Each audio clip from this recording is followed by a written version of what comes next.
Ladies and gentlemen, welcome back to another video. Today we'll be reviewing the best K-pop comebacks in September. Now, compared to the absolutely stacked month of August, this month seems a bit tame in comparison, but there were still some good songs. We'll get into that in just 1 second, but before we do, make sure you subscribe to the channel and ring that notification bell so you never miss an upload. Alright, without further ado, let's go.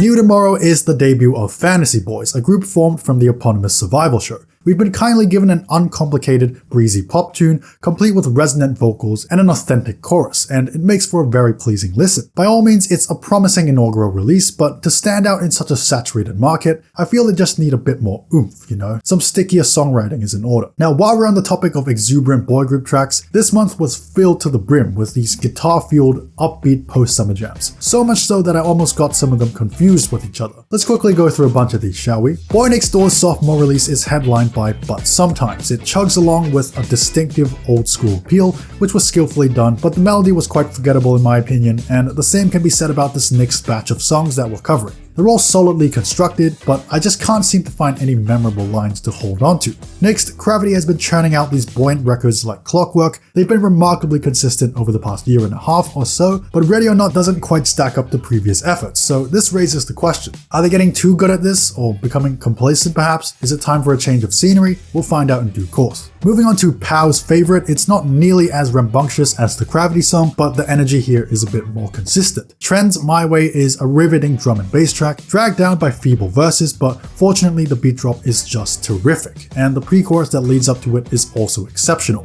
Alright, that concludes this lightning round. It seems like the industry really took this to heart. If you want something to play with, get a guitar.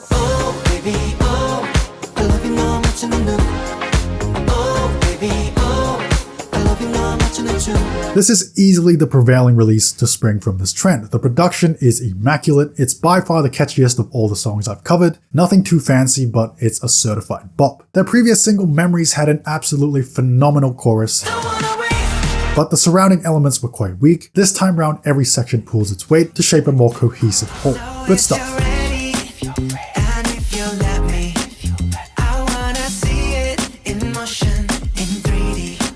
Alright, so there's this guy, Jung, you may have heard of him. He dropped a song with this other rap guy, Harlow, it's called 3D. So Jung continues to flirt with Y2K influences, drawing inspiration from early 2000s R&B, and by virtue of this approach, the track already has a sort of inherent timelessness. Jung does his thing. I have my reservations about Harlow's verses. I'm just gonna pretend I don't understand them. 3 girls, damn, dude's horny. Anyways, this was mostly enjoyable, if a little derivative.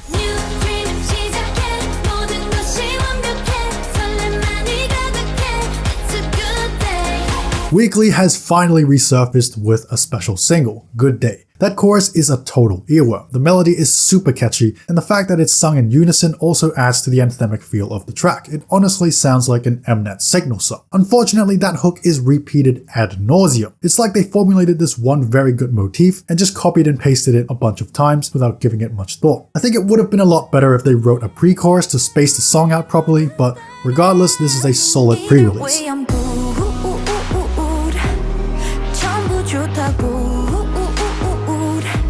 3 things are certain in life: death, taxes, and me reviewing the newest IVE comeback. Either way is the most sentimental song they've ever put out, plodding along at a mid-tempo with minimalistic instrumentation. On a languid slow jam such as this, melody is all important, and I regret to inform you that they've succeeded once again. Also, the good hook, Young was born to sing that line. Like, she is just magical. Speaking of great vocals, all the members did amazing, but Yujin, my goodness.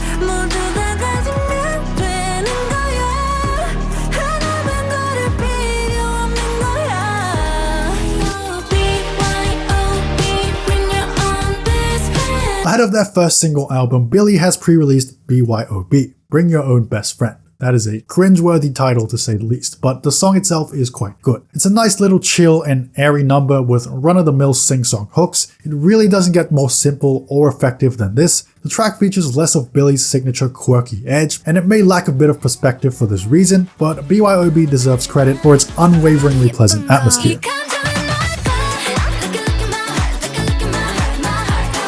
This one has been a grower. In the few days it's been out, I think I can already safely say that it's their strongest title yet. They seem to have found a nice niche with this groovy guitar pop pastiche, but the problem with a lot of Kep1er's material is that they often struggle to lay down a really impactful melody. The verses in Galileo are still too sing-talky for my taste, and even the chorus threatens to succumb to the typical catchphrasy songwriting that plagues almost all of their lead singles. But fortunately, there are some actual notes that are being sung here. I also love how chunky that bass line is. That's the only word to describe it. Chunky. 1 + 1 = I miss you too. What? This song is good, but it's not great.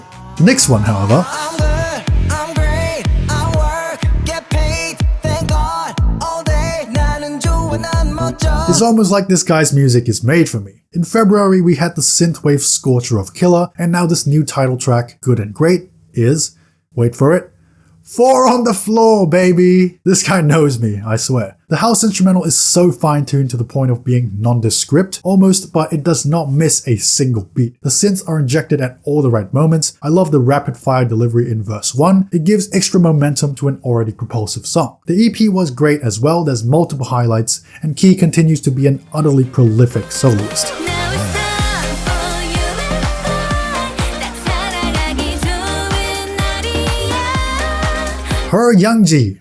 Hur Young Ji. She's had quite an eclectic career trajectory, first joining Kara in 2014, and now almost a decade later, she's finally making her official solo debut with the single L.O.V.E. This one's just a load of fun. It's an ebullient carnival ride with endlessly jaunty, sugar-coated hooks and an over-the-top, effervescent post-chorus. Young Ji is brilliant, she sounds like she's having the time of her life, and I am all for it. Absolutely wonderful. 애기 time, 더 끝까지 숨이 차도 좋아.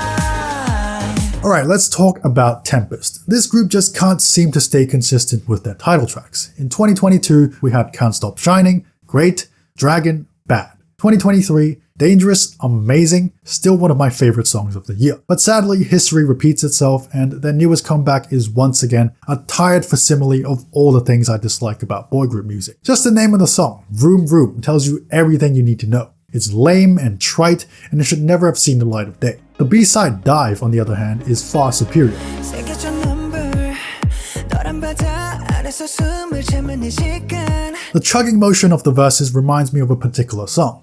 Do you hear it? 다른 문을 열어. 따라갈 필요는 없어. Probably just me. Even though Dive is a far cry from Song of the Year level, it's so persistently driven, the arrangement of the synth textures and the vocals in the chorus is immensely satisfying, the performances are great, and the track plays like a cathartic road trip from start to finish. Should have been the lead single, no question. I can see you coming back for more, coming back for more. If you walk out that door. The international collaborations continue for TXT, this time pairing up with Brazilian singer-songwriter Anitta for a lavish dance track. I guess they really did come back for more, huh? The production is great, the layers of rhythm guitar are quite sensational, and the performances are dripping with flair. The bridge is also fantastic, although it's only present on the quote-unquote performance version. For all intents and purposes, I'll be treating that as the official release. The guys basically go all MJ on us with the little vocal chops in this segment, and obviously the choreography was heavily inspired by the King of Pop as well. This is objectively the best song TXT has come out with in 2023 so far, and I'll be awaiting their October album with bated breath.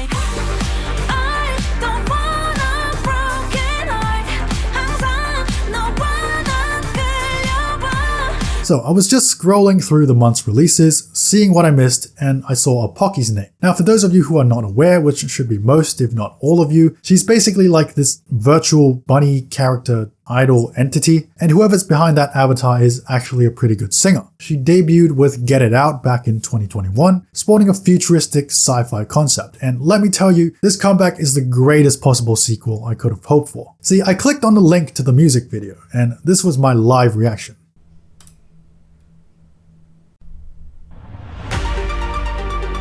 Alright, you win. Back it up. It's over. Song of the month. Everything about this track is musical catnip to me. From the crystalline synth, to the brooding synth, to the laser synth, the whole 9 yards. There's honestly not too much I can say about this song that hasn't already been said previously in some form, because it just represents everything I want to hear in K-pop. I'll leave it at that for now, but rest assured we will revisit this at the end of the year. Thank goodness I found this song. I mean, I probably would have discovered it eventually, but man, I would be kicking myself if I'd somehow missed it before the countdown.